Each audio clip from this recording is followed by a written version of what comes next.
मेरे बच्चे किसी काम के नहीं है, कोई मेरा काम नहीं करते हैं, इनको पाला पोसा सब कुछ काम किया, लेकिन जब वक्त आता है तो कोई भी काम नहीं आता है, बस अपनी दुनिया में मसरूफ रहते हैं, उनकी अपनी जिंदगी है और अपने काम करते रहते हैं। ये हम सबका ख्याल होता है जी। तो बाबा जी बैठ जाइए जी। क्या आपका है कि बच्चे काम नहीं करते? नहीं, ये लोगों का ख्याल होता है, मेरा ख्याल नहीं है। मैं यही बात कहना चाह रही थी कि अक्सर बेशतर जो ना लोग ये सोचते हैं कि हमने तो अपने बच्चों के लिए इतना किया है, आज हमारे पर बुढ़ापा आ गया है, हम कमजोर हो गए हैं, और जो है ना वो कोई बच्चे हमारे काम नहीं कर रहे हैं, ये साथ नहीं देते हैं, अपनी जिंदगी में मसरूफ होते हैं, जबकि मेरा ऐसा ख्याल है नहीं। मगर आप आई थिंक you're right, लोग बच्चों को ब्लेम देने लगते हैं। पेरेंट का ऐसा मैं खुद भी पेरेंट हूँ, but I just feel like कि मैं जब मेरे अपने बच्चे हुए तो मैंने कभी ऐसा नहीं सोचा कि मुझे उनसे कुछ रिटर्न में मिलेगा। लाइक ये मेरा डिसीजन था, बच्चे करना चाहे 1, 2 या 10, एंड उनको एक अच्छी क्वालिटी लाइफ देना ये मेरी रिस्पॉन्सिबिलिटी है, बट उनसे रिटर्न में कुछ एक्सपेक्ट करना ये अनफेयर बात है, क्योंकि हमें ना एक्सपेक्टेशंस नहीं रखनी चाहिए कि हाँ, क्योंकि उसकी वजह से कि हमने ये थोड़ी सोचना है कि हमने आज बच्चे पाले, कल बच्चे हमें पालेंगे, ठीक है, ऐसा नहीं है। लेकिन मुझे अभी याद है कि कुछ दिनों पहले की बात है कि मेरी क्लाइंट थी और समझ लो मेरी अच्छे से ताल्लुकात है, तो मेरी कमर में दर्द हो रहा था, तो उन्होंने मुझे कहा, कहने लगी नौरीन तुम ऐसा करना कि ना वो ऑयल लेना और अपनी बैक पे लगा लेना है। तो मैंने उनसे कहा कि मैं क्यों लगाऊंगी ना, मेरी तो बच्चियां हैं, वो तो उसी वक्त फटाफट आएंगे लगा देंगे। तो उन्होंने कहा अपना काम करने की आदत डालो। तो उसका मकसद ये नहीं होता है कि कोई तुम लोग तो मेरी हर एक आवाज पे फटाफट आ जाते हो, लेकिन अपनी जिंदगी इतनी इंसान की बिजी हो जाती है। मैंने देखा कि बच्चे जो हैं, जो जवान बच्चे हैं, अपनी जिंदगी में इन्वॉल्व होते हैं, उनके काम है, जॉब है, बच्चे हैं, फैमिली है, इतनी सारी एक्टिविटीज और मसरूफियात होती। तो मैंने ये सोचा कि ऐसा थोड़ी होता है कि वो आप उनसे एक्सपेक्टेशन लगा के बैठ जाए, वो आए काम करना चाहते हैं, लेकिन they are also busy in their life, ठीक है। तो अब उसके लिए बेहतर ये होता है कि आप अपने आप को भी एक्टिव रखें और अपनी सेहत की जो दूसरे मामलात हैं उनको भी ख्याल करें। यानी अगर आपके डॉक्टर्स अपॉइंटमेंट हैं, आपके कोई टेस्ट हैं, उन सबको रेगुलरली करें, अपनी सेहत का खुद ख्याल रखें। आई एग्री विद जिन आंटी ने आपको ये सजेशन दिया, बिकॉज ऑल्दो बहुत सारे पेरेंट्स लकी होते हैं, उनके बच्चे हेल्पफुल होते हैं, लेकिन आपको सेल्फ सफिशिएंट होना चाहिए।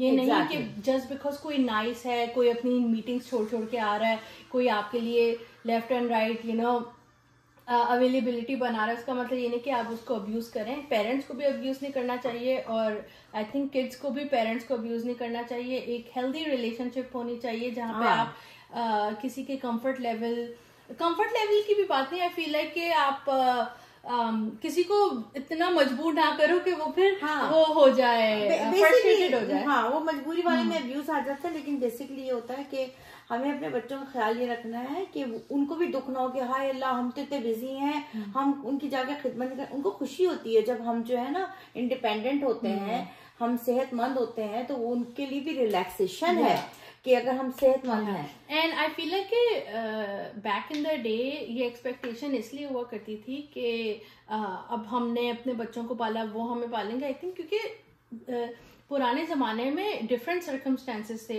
हर किसी के पास जरूरी नहीं था प्लेस टू प्लेस प्रॉपर्टीज हों या उनके पास घर बार हो। अभी स्पेशली अब मैं कनाडा की बात करूंगी क्योंकि मुझे दूसरे कंट्रीज का नहीं पता। यहाँ पे गवर्नमेंट आपको सपोर्ट करती है, यहाँ पे आपको पेंशन मिलती है, ये मिलता है, वो मिलता है। तो बच्चे आपका सहारा नहीं है। ऑब्वियसली बच्चों को साथ होना चाहिए, जिस तरह से माँ बाप साथ थे, बच्चों को भी साथ होना चाहिए।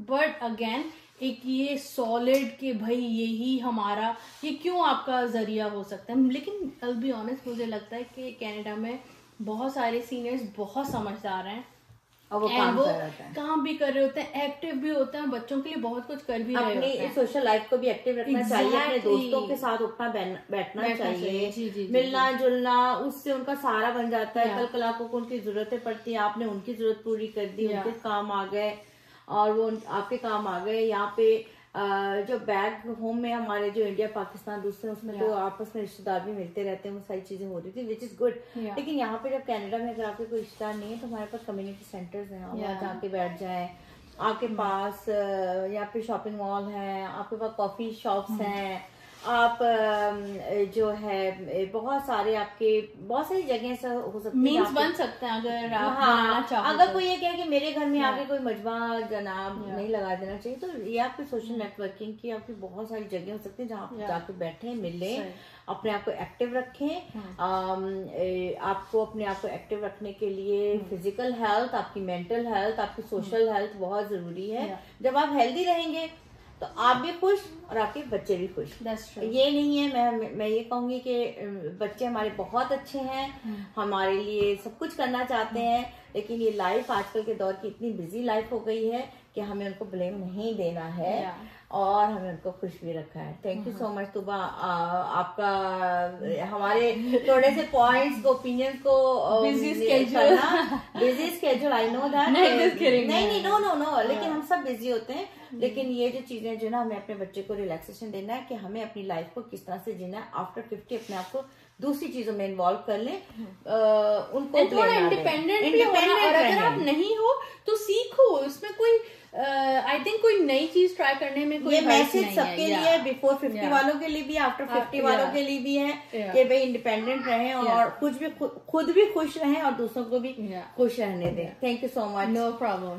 ओके जनाब, तो यहाँ आज हमारी वीडियो जो है वो खत्म होती है। होपफुली के सब जो है मेरे आइडिया से जो है एग्री करेंगे, और अगर एग्री नहीं करें और अपना कोई ओपिनियन है वो भी दीजिए जरूर, लेकिन ये है कि खुद खुश रहें, दूसरों को भी खुश रहने का मौका दीजिए। Thank you so much and have a nice day. Bye bye.